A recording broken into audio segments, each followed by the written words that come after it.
Genius. Fighter. Sharp. Genius. A winner. Ledge.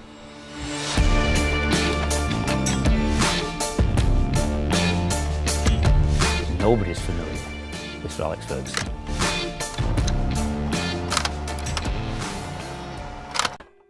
When Sir Alex arrived from Aberdeen in the autumn of 1986, Manchester United were in decline.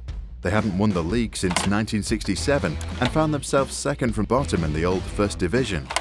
Ferguson set about overhauling every aspect of life at the club, bringing discipline back into the changing room by eradicating the destructive drinking culture. The players didn't really know a lot about him. One player who did was Gordon Strachan, who played with him at Aberdeen, and a lot of the United players asked Strachan what he was like, and he sort of laughed and said, "Oof, you know, there's going to be a big change of scene here." He gathered the players in the small gymnasium at the Cliff.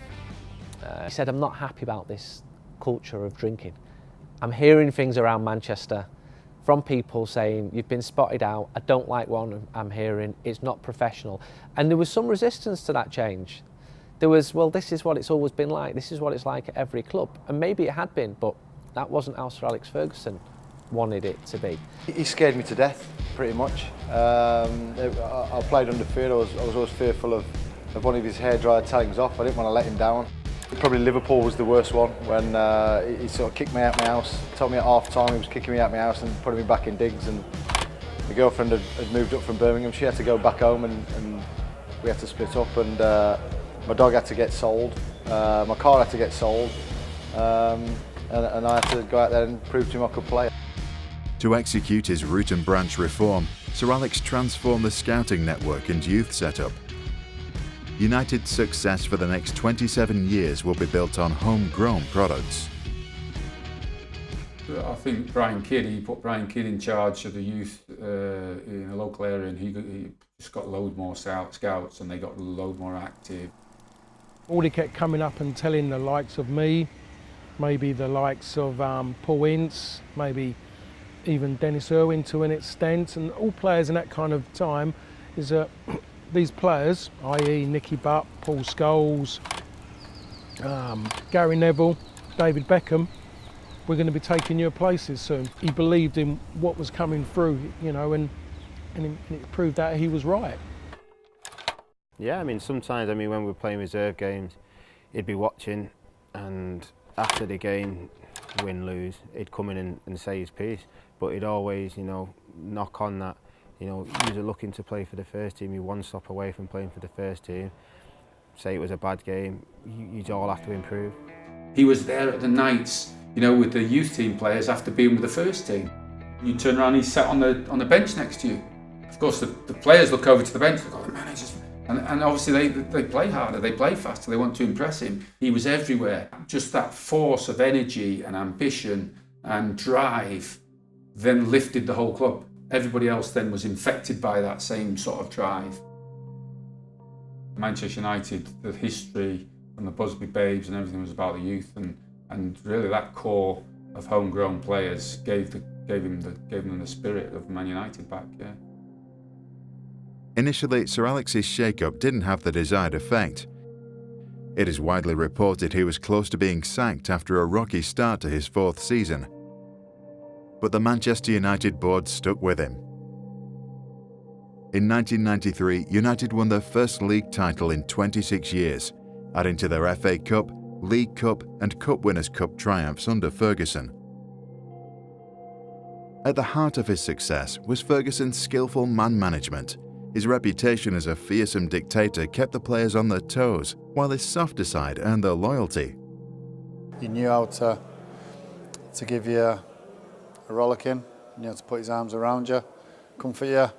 That wasn't that often, but he just had a unique way of getting his point across. Steve Bruce's wife Janet was in hospital. She was having a back operation, and we're playing. So Brucey left his mobile phone on during the game. Yet it was on, and we're coming at half time. Things weren't going well. This was at Old Trafford. So we're sitting in the dressing room, and Steve's phone goes off.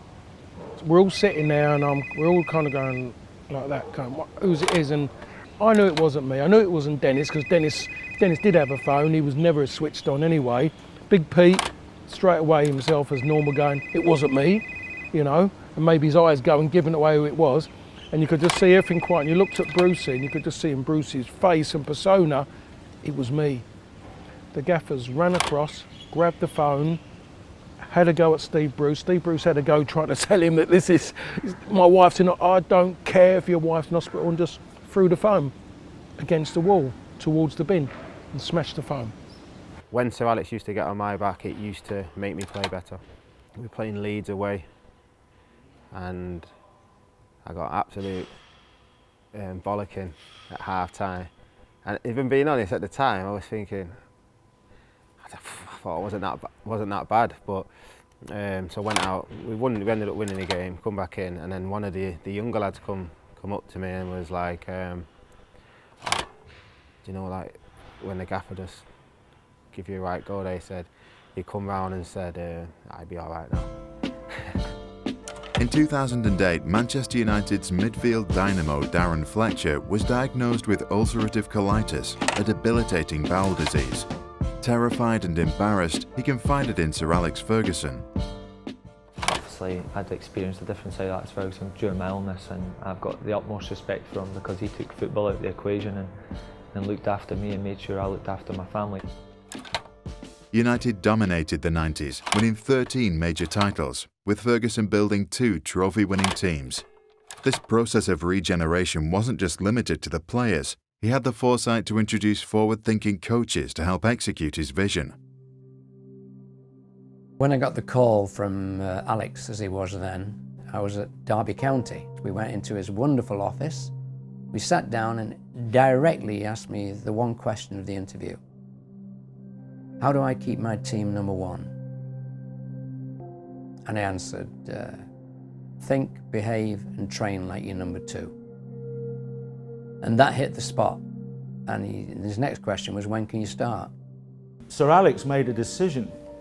He decided to double up pre-season training. So instead of leaving all the players to just lie around on the sofas in between morning and afternoon sessions, we cleaned out one of the rooms at Carrington. I put in some products which were effectively loungers, so at least up to 12 or 15 of the players could go in there. And that was principally the first ever time that a conversation had been had with a club like that, or anybody, where we're actually encouraging athletes to nap, that wonderful word, to actually take a controlled recovery period, go to sleep in between sessions, and to see the levels of if they went a little bit quicker in the afternoon. But it was kind of so early days. People started to knock on the door. Sam Allardyce at Bolton, Arsene Wenger and Gary Lewin at Arsenal, the England squad. He was open to all the methodologies that he thought might help to make his players the best they can be. And I had an open book to be able to work with the players all the time. So I went into the club to do some rehab training with Roy Keane, and we ended up producing boxing training, which was really important. So it was a step different. So we've got your weights, you've got your various, you know, abdominal, core stuff or whatever, but then you've got boxing training.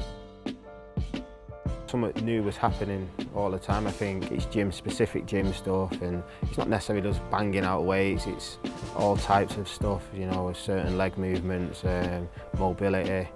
And you know, we did bring that in early doors, and a lot of it was for, you know, preventing injury.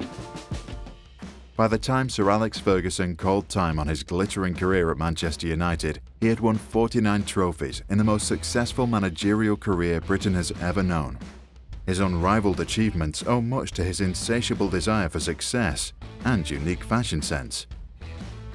You see some of these managers, they're preening themselves, or they're very aware of their image. They're a bit vain, or they're very image conscious. You know, whereas he was very just the values conscious and the people conscious. So I remember that they won the European Cup in Moscow, you know, and he chucked it down in it, and the John Terry slipped because it was wet.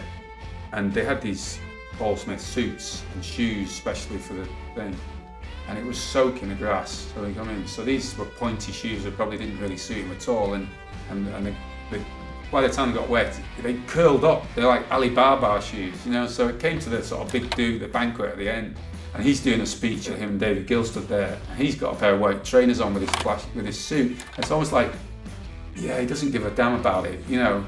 It's just the people here, all his sort of family. He's like, by that stage, the big granddad, the whole of his whole family. It's like, yeah, what's that matter? You know, I could do it in my slippers, this. He was a master of coming in at half-time when you were drawing or losing, and when you didn't expect him to go mentally, did.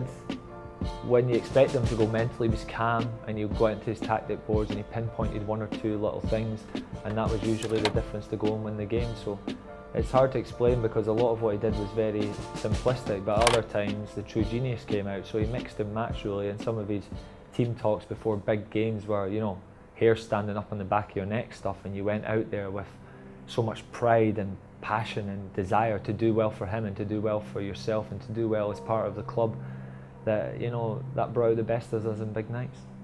Driving from the Cliff to Old Trafford the day after they won the league, and he was on the phone, you know, talking about a transfer, and you're thinking, he's not stopping, you know, this guy's not stopping for a minute. He's like, right, when we go to the next thing.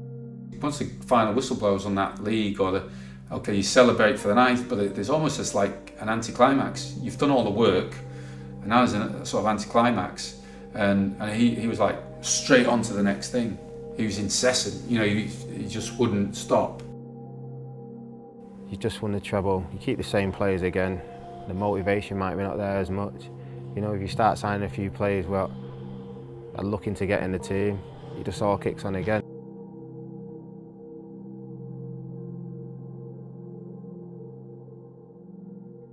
Ferguson's win-at-all-costs mentality was critical in helping him restore United to their former greatness, but it was his ability to observe and understand the human psyche that truly defined his leadership. He used to get there at 7 o'clock in the morning, and he would be overlooking the car park where everybody came into, but also he would overlook the training pitches. So he would see every player get out the car and see what mood they was in. So he's watching all his players all the time. Ronaldo had a real tough time for the first 18 months to 2 years, where the manager tried to toughen him up, and when he kept onto the ball too long and he wasn't delivering it into the box, and he was beating men's 2 and 3 times, and his end product wasn't quite there, he learned the hard way. There's no doubt about that. He got kicked, but that was a way of telling him that if you do this, you're not helping the team, and you're going to get kicked in games. I think he'll be the first to tell you there was a tough school at Manchester United at the time. We all experienced it, I experienced it, and I think that was part of what made him the best player in the world. And he also had a desire to achieve things for Alex Ferguson, who respected greatly, and his teammates. I'll tell you right now, Ronaldo loved every moment of his time at Manchester United.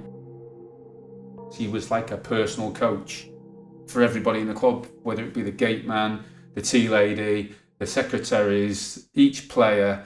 He had a personal impact on them. He touched them personally. You know, just small things. Even, you know, he put a hot spoon on the back of the groundsman's neck, and you know, at the lunchtime, and he thought, oh, what's this? But that groundsman then goes away and tells all the lads in the groundsman's hut, and tells his wife at home, that Fergie, you know what he did today, bloody hell. And it's like, it's a personal touch. And he had that personal touch with everybody, which made it feel like a family. He definitely meddled a little bit, not completely. You still got a rollicking. It's actually after he retired, and it was at his golf day, and I came over and I said, "Are you doing gaffer?" And he said, "No, it's not gaffer anymore. It's Alex." I said, "Well, gaffer, I can't call you Alex." Because it's, you know, it's not in my nature, and he still gets called the gaffer now, because all the players have so much respect for him, and rightly so. Genius. Fighter. Sharp. A winner. Ledge. Genius.